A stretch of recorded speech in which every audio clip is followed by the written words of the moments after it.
नमस्कार कक्षा 9वीं के प्रिय छात्रों, प्रकल्प फन विद हिंदी में आपका स्वागत है। आज हम संचयन में से हामिद खां पाठ पर विचार करेंगे।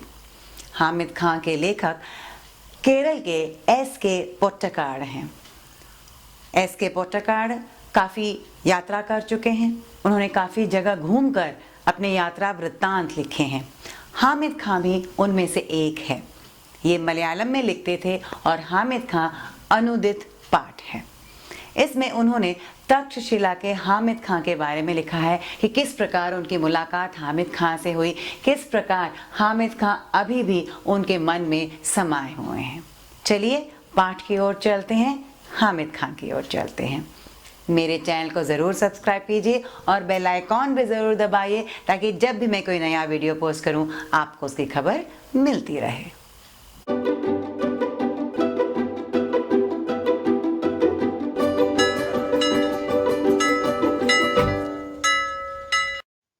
पाठ का नाम है हामिद खां और लेखक हैं एस.के. पोट्टकाड। तक्षशिला में आगजनी। समाचार पत्र की यह खबर पढ़ते ही मुझे हामिद खां याद आया। मैंने भगवान से विनती की, हे भगवान, मेरे हामिद खां की दुकान को इस आगजनी से बचा लेना। लेखक एक दिन समाचार पत्र पढ़ रहे थे और उन्होंने उसमें खबर पढ़ी, तक्षशिला में आगजनी, यानी तक्षशिला जो अभी पाकिस्तान में है, वहां पर आतंक फैला हुआ था और चारों तरफ आग लगाई जा रही थी। ये पढ़ते ही उन्होंने भगवान से प्रार्थना की कि वे हामिद खां की दुकान को बचा लें। अब ये हामिद खां कौन थे? उन्होंने ईश्वर से यह प्रार्थना क्यों की? ये पूरा लेख एक फ्लैशबैक यानी स्मृति के रूप में चलता है, तो आगे देखते हैं कि वे ऐसा क्यों कह रहे थे और हामिद खां वास्तव में कौन थे। चलिए हामिद खां के बारे में आगे पढ़ते हैं।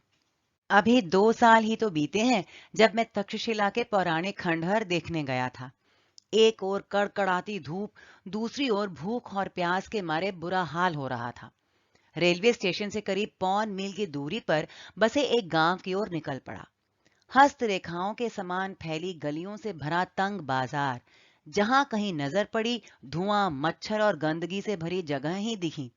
कहीं कहीं तो सड़े हुए चमड़े की बदबू ने स्वागत किया। लंबे कद के पठान अपनी सहज अलमस्त चाल में चलते नजर आ रहे थे। लेखक को 2 साल पहले की बात याद आती है, जब वे तक्षशिला के पौराणिक खंडहर देखने गए थे। रेलवे स्टेशन पर उतरे। धूप बहुत ज्यादा थी और उनको भूख और प्यास भी बहुत लग रही थी, तो होटल की तलाश में थे।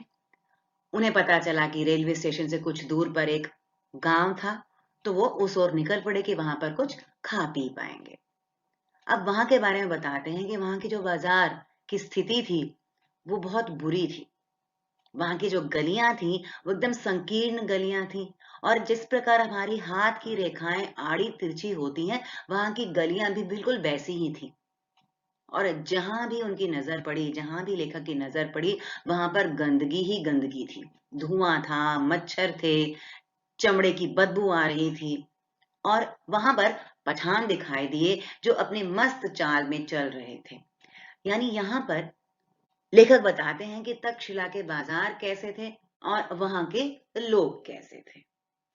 चारों तरफ चक्कर लगा लिया, पर अभी तक कोई होटल नजर नहीं आया। मन में विचार आया, इस गांव में होटल की जरूरत ही क्या होगी। अचानक एक दुकान नजर आई जहां चपातियां सेकी जा रही थी। चपातियों की सोंधी महक से मेरे पांव अपने आप उस दुकान की ओर मुड़ गए। अपने अनुभवों से मैंने जान लिया था कि परदेश में मुस्कुराहट ही रक्षक और सहायक होती है। सो मुस्कुराते हुए मैं दुकान के अंदर घुस गया। उस गांव के बाजार में लेखक चक्कर लगाने लगे, लेकिन उन्हें कहीं होटल दिखाई नहीं दिया। तो उन्हें लगा कि शायद इस गांव में होटल ना हो। वे सोचने लगे कि गांव छोटा सा है, इसमें होटल की क्या जरूरत हो सकती है। तो थोड़ा सा मन में डर गए। लेकिन अचानक उनकी नजर एक दुकान पर गई जहां पर चपातियां सेकी जा रही थी, यानी फुलके बनाए जा रहे थे, रोटियां बनाई जा रही थी, और उसकी महक उन्हें आई। एक तो था कि चपातियों की महक बहुत सोंधी थी। दूसरा, लेखक इतने भूखे थे कि अपने आप ही खाने की महक आ गई उन्हें, और वो उस तरफ खिंचे चले गए। अब लेखक काफी घूमते फिरते थे, कई जगह घूम चुके थे, तो लेखक को इस बात का अनुभव था कि यदि आप मुस्कुराओगे तो कोई भी आपकी सहायता करने से नहीं हिचकिचाएगा। यानी मुस्कुराहट से आप हर किसी से सहायता पा सकोगे। तो इसी बात को मन में रखते हुए लेखक उस दुकान के अंदर मुस्कुराते हुए गए। एक अधेड़ उम्र का पठान अंगीठी के पास सिर झुकाए चपातियां बना रहा था। मैंने ज्यों ही दुकान में प्रवेश किया, वह अपनी हथेली पर रखे आटे को बेलना छोड़कर मेरी ओर घूर घूर कर देखने लगा। मैं उसकी तरफ देखकर मुस्कुरा दिया। फिर भी उसके चेहरे के हाव भाव में कोई परिवर्तन नहीं हुआ। वह बेपरवाही के साथ तीखी नजर से मुझे निहारे जा रहा था। खाने को कुछ मिलेगा? मैंने धीमी आवाज में पूछा। चपाती और सालन है, वहां बैठ जाइए, उसने एक बेंच की तरफ इशारा करते हुए कहा। जब लेखक उस दुकान की ओर गए तो उन्हें वहां पर एक अधेड़ उम्र का पठान दिखाई दिया। अधेड़ उम्र यानी मिडिल एज्ड पठान दिखाई दिया जो चपातियां बना रहा था। और जैसे ही लेखक उस दुकान में घुसे तो उसने बेलना रोक दिया और लेखक को घूर घूर कर देखने लगा। लेखक उसकी तरफ देखकर मुस्कुरा दिया। लेखक के मुस्कुराने पर भी उस पठान के चेहरे के हाव भाव में कोई परिवर्तन नहीं हुआ। यानी ना तो वो मुस्कुराया और ना ही उसने लेखक का स्वागत किया। वो बेपरवाह होकर बड़ी तीखी नजर से लेखक को देख रहा था। तीखी नजर यानी पैनी नजरों से। उसे समझ में नहीं आ रहा था कि लेखक वहां पर क्यों आए हैं, किस लिए आए हैं, और वो नए थे वहां पर, तो आश्चर्य भरी नजरों से उन्हें देख रहा था। लेखक ने उनसे पूछा कि खाने को कुछ मिलेगा? अब पठान ने अपना मुंह खोला और बताया कि चपाती और सालन है। सालन यानी रस्सेदार सब्जी को सालन कहा जाता है। और उनसे बेंच पर बैठने का इशारा किया। मैं बेंच पर बैठकर रुमाल से हवा करने लगा। मैंने दुकान के भीतर झांक कर देखा। बेतरतीबी से लीपा हुआ आंगन, धूल से सनी दीवारें। एक कोने में खाट पड़ी हुई थी जिस पर एक दढ़ियल बुढ़ा गंदे तकिए पर कोहनी टेके हुए हुक्का पी रहा था। हुक्के की गुड़गुड़ाहट में उसने अपने आप को ही नहीं बल्कि सारे जहान को भुला रखा था। भाईजान, आप कहाँ के रहने वाले हैं? चपाती को अंगारों पर रखते हुए उस अधेड़ उम्र के पठान ने पूछा। लेखक उस बेंच पर बैठ गए। बहुत गर्मी लग रही थी तो रुमाल से हवा करने लगे। उनके पास करने के लिए कुछ और नहीं था तो वहां पर इंतजार करते हुए दुकान के अंदर झांक कर देखा। उन्होंने देखा कि आंगन पर बेतरतीबी से लीपा हुआ था। यानी जो हम व्हाइट वॉश जिसे कहते हैं, यानी जिसे रंग करना कहते हैं, वो बेढंगे से किया हुआ था। दीवार पर धूल थी। एक कोने में एक खाट पड़ी हुई थी जिस पर एक बूढ़ा बैठा हुआ था। दड़ियल बूढ़ा यानी जिसकी दाढ़ी थी और एक गंदे तकिए पर कोहनी टेक कर हुक्का पी रहा था। हुक्का पीने में वो इतना मस्त था, यानी हुक्का पीने में वो इतना खोया हुआ था कि पूरे दुनिया को, अपनी चारों तरफ की दुनिया को भी भुला बैठा था। अब अचानक लेखक के कानों में आवाज आई कि भाईजान, आप कहाँ के रहने वाले हैं? उस अधेड़ उम्र के पठान ने लेखक से ये सवाल किया। मालाबार के, मैंने जवाब दिया। उसने यह नाम नहीं सुना था। आटे को हाथ में लेकर गोलाकार बनाते हुए पूछा, ये हिंदुस्तान में ही है ना? हाँ, भारत के दक्षिणी छोर मद्रास के आगे। क्या आप हिंदू हैं? हाँ, एक हिंदू घर में जन्म लिया है। उसने एक फीकी मुस्कुराहट के साथ फिर पूछा, आप मुसलमानी होटल में खाना खाएंगे? क्यों नहीं? हमारे यहाँ तो अगर बढ़िया चाय पीनी हो या बढ़िया पुलाव खाना हो तो लोग बेखटके मुसलमानी होटल में जाया करते हैं। जब पठान ने लेखक से पूछा कि वे कहाँ के थे तो लेखक ने जवाब दिया कि वे मालाबार के थे। पठान ने यह नाम नहीं सुना हुआ था तो उसने पूछा कि क्या यह हिंदुस्तान में था। लेखक ने समझाने की कोशिश की कि हाँ, भारत के दक्षिणी छोर मद्रास के आगे। अब यहाँ पर यह जानना जरूरी है कि मालाबार केरल में है जबकि मद्रास तमिलनाडु में। लेकिन दक्षिण भारत मद्रास के नाम से प्रसिद्ध है क्योंकि मद्रास, दक्षिण भारत में मद्रास एक प्रसिद्ध स्थान है, तो इसीलिए उन्होंने मद्रास का नाम लिया। अब आगे पठान ने पूछा कि क्या लेखक हिंदू थे? अब लेखक ने बड़ा प्यारा जवाब दिया कि वे हिंदू घर में जन्मे थे। पठान ने फिर आगे पूछा कि वे मुसलमानी होटल में क्यों खाना खा रहे हैं? यानी उसका सवाल यह था कि हिंदू होने के बावजूद वे मुसलमानी होटल में खाना कैसे खा सकते हैं। तो लेखक ने जवाब दिया कि उनके यहाँ यानी जिस जगह से लेखक आए थे वहां पर बढ़िया चाय पीनी हो या बढ़िया पुलाव खाना हो तो लोग मुसलमानी होटल में जाकर ही खाया करते थे, चाहे वह हिंदू हो या मुसलमान। अच्छा पुलाव और अच्छी चाय के लिए वो मुसलमानी होटल ही जाया करते थे। वह मेरी बात पर विश्वास नहीं कर पाया। मैंने उसे गर्व के साथ बताया, हमारे यहाँ हिंदू मुसलमान में कोई फर्क नहीं है, सब मिलजुल कर रहते हैं। भारत में मुसलमानों ने जिस पहली मस्जिद का निर्माण किया था वह हमारे ही राज्य के एक स्थान कोडुंगलूर में है।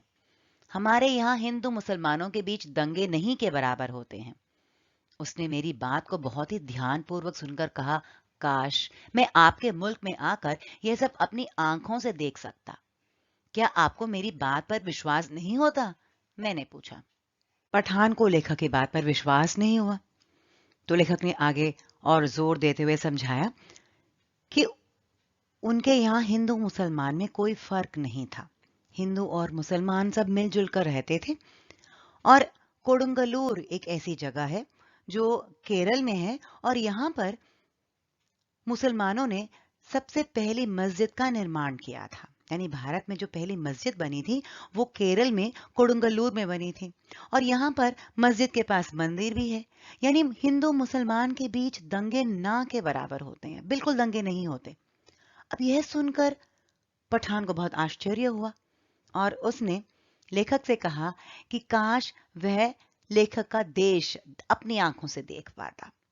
अब लेखक को लगा कि शायद पठान ने उसकी बात पर विश्वास नहीं किया, तो लेखक ने पूछा कि क्या पठान को उनकी बात पर विश्वास नहीं? मुझे आपकी बात पर तो पूरा यकीन हो गया है, पर मैं इस पर ईमान नहीं कर सकता कि आप हिंदू हैं, क्योंकि यहाँ कोई भी हिंदू आपकी कही हुई बातों को इतने फक्र के साथ किसी मुसलमान से नहीं कह सकता। उसकी नजर में हम आतताइयों की औलादें हैं। हमें इस हालत में अपनी आन के लिए लड़ना पड़ता है, यही हमारी नियति है। उसकी आवाज में सच्चाई कूट कूट कर भरी थी। आपका शुभ नाम? मैंने पूछा। हामिद खां। वो जो चारपाई पर बैठे हैं वो मेरे अब्बा जान हैं। अच्छा, आप 10 मिनट तक इंतजार कीजिए, सालन अभी पक रहा है। मैं इंतजार करने लगा।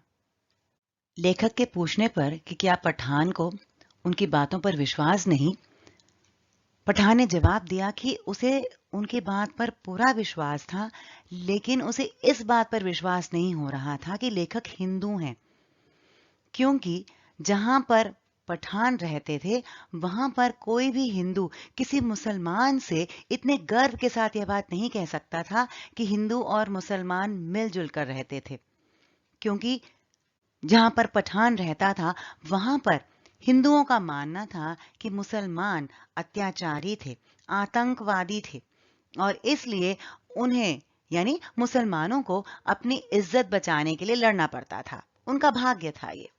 अब इतने रुआसे स्वर में उस पठान ने यह बात कही कि लेखक को एहसास हो गया कि जो पठान कह रहा था उसमें सच्चाई कूट कूट कर भरी थी।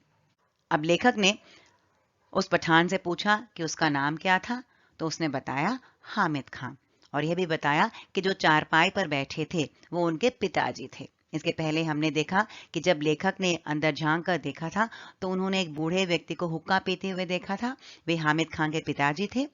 अब हामिद खान ने लेखक से कहा कि वे 10 मिनट तक इंतजार करें, तो रोटी के साथ वे सालन भी दे सकते थे, क्योंकि सालन अभी पक रहा था, थोड़ा वक्त और लगेगा।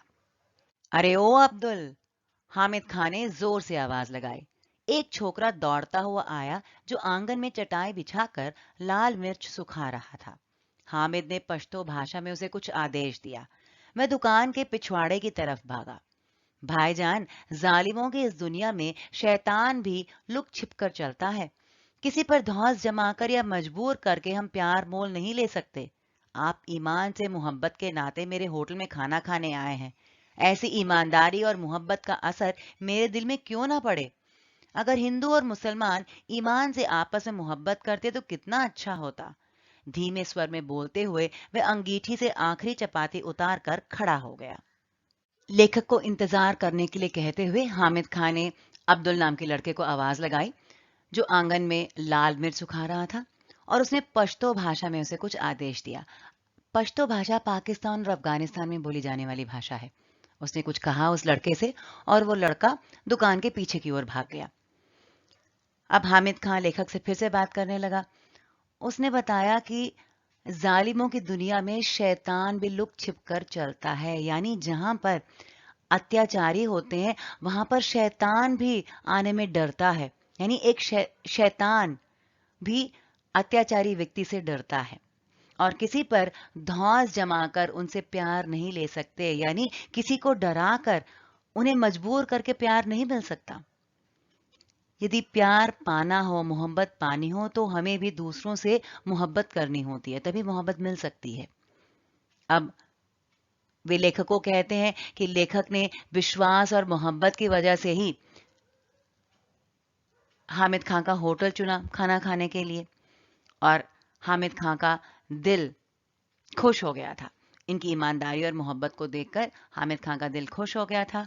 और आगे वो कहते हैं कि अगर हिंदू और मुसलमान इसी तरह आपस में प्यार से रहते तो कितना अच्छा होता। ये कहते कहते उनकी आवाज धीमी हो जाती है, क्योंकि हामिद खान को लगता है कि ऐसा मुमकिन नहीं है, क्योंकि वो जिस जगह रहते हैं वहां पर हिंदू और मुसलमान एक साथ मिलजुल कर नहीं रहते। तो ये बात सोचते हुए हामिद खान को लगता है कि शायद ये नामुमकिन है, लेकिन सोचने में क्या जाता है, अच्छी बातों को सोचने के लिए तो किसी ने रोक नहीं लगाई हुई। इसलिए हामिद खान सोचते हैं कि अगर हिंदू और मुसलमान एक साथ मिलजुल कर रहेंगे तो कितना अच्छा होगा। जो छोकरा पिछवाड़े की तरफ गया था, उसने एक थाली में चावल लाकर सामने रख दिया। हामिद खान ने 3-4 चपातियां उसमें रख दी, फिर लोहे की तश्तरी में सालन परोसा। छोकरा साफ पानी से भरा एक कटोरा मेज पर रखकर चला गया। मैंने बड़े चाव से भरपेट खाना खाया। कितने पैसे हुए? जेब में हाथ डालते हुए मैंने हामिद खान से पूछा। जिस लड़के को हामिद खान ने पश्तो में कुछ कहा था और वो दुकान के पीछे की तरफ गया था, जब वो वापस आया तो उसके हाथ में एक थाली थी और उसमें चावल था।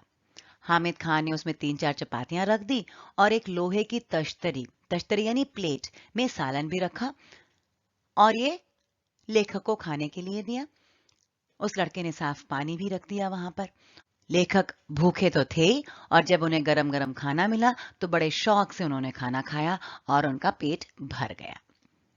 खाना खाने के बाद लेखक ने हामिद खान से पूछा कि कितने पैसे हुए, क्योंकि खाने के पैसे देने थे उन्हें। मुस्कुराते हुए हामिद खान ने हाथ पकड़ लिया और बोला, भाईजान माफ कीजिएगा, पैसा नहीं लूंगा, आप मेरे मेहमान हैं। मेहमान नवाजी की बात अलग है, एक दुकानदार के नाते आपको खाने के पैसे लेने पड़ेंगे, आपको मेरी मोहब्बत की कसम। 1 रुपए के नोट को मैंने हामिद खान की ओर बढ़ाया। मैं सकुचा रहा था। उसने वह रुपया लेकर फिर मेरे हाथ में रख दिया। भाईजान, मैंने खाने के पैसे आपसे ले लिए हैं, मगर मैं चाहता हूं कि यह आप ही के हाथों में रहे। आप जब पहुंचे तो किसी मुसलमानी होटल में जाकर इसी पैसे से पुलाव खाएं और तक्षशिला के भाई हामिद खां को याद करें। हामिद खां के मन में लेखक के प्रति प्यार और सम्मान जाग गया था। जब लेखक ने पैसों की बात की तो हामिद खान ने मुस्कुराते हुए मना कर दिया, पैसे लेने से मना कर दिया। उन्हें भाईजान कहकर संबोधित किया और कहा कि वे उनके मेहमान थे, यानी लेखक हामिद खान के मेहमान थे और वे मेहमान से पैसे नहीं लेंगे। लेखक ने उन्हें पैसे देने की कोशिश की और कहा कि मेहमान नवाजी अलग होती है। वे दुकानदार थे, उन्होंने अपनी दुकान से खाना बनाकर लेखक को खिलाया था और इसलिए अपनी प्यार की कसम देते हुए उन्होंने हामिद खान से पैसे लेने के लिए कहा। हामिद खान अब कुछ कर नहीं सकते थे। जो पैसा लेखक ने उन्हें दिया, हामिद खान ने उसे ले तो लिया और फिर वही पैसे उन्होंने लेखक को वापस दे दिए और कहा कि वे चाहते थे कि इस पैसे से लेखक किसी मुसलमानी होटल में जाकर पुलाव खाएं, यानी जब वे मालाबार वापस जाएं तो वहां पर किसी मुसलमानी होटल में जाकर उसी पैसे से पुलाव खाएं और हामिद खान को याद करें। और हामिद खां को किस प्रकार याद करने के लिए कहा? जिस प्रकार एक भाई को याद किया जाता है, उसी प्रकार हामिद खां ने कहा कि लेखक उन्हें अपने एक भाई की तरह याद करें, तक्षशिला के भाई की तरह याद करें। वहां से लौटकर मैं तक्षशिला के खंडहरों की तरफ चला आया। उसके बाद मैंने फिर कभी हामिद खां को नहीं देखा, पर हामिद खां की वे आवाज, उसके साथ बिताए क्षणों की यादें आज भी ताजा हैं।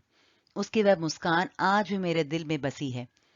तक्षशिला के सांप्रदायिक दंगों की चिंगारियों की आग से हामिद और उसकी वह दुकान, जिसने मुझ भूखे को दोपहर में छाया और खाना देकर मेरी क्षुधा को तृप्त किया था, बची रहे। मैं यही प्रार्थना अब भी कर रहा हूं। खा पीकर तृप्त होकर लेखक हामिद खां की दुकान से निकल पड़े थे।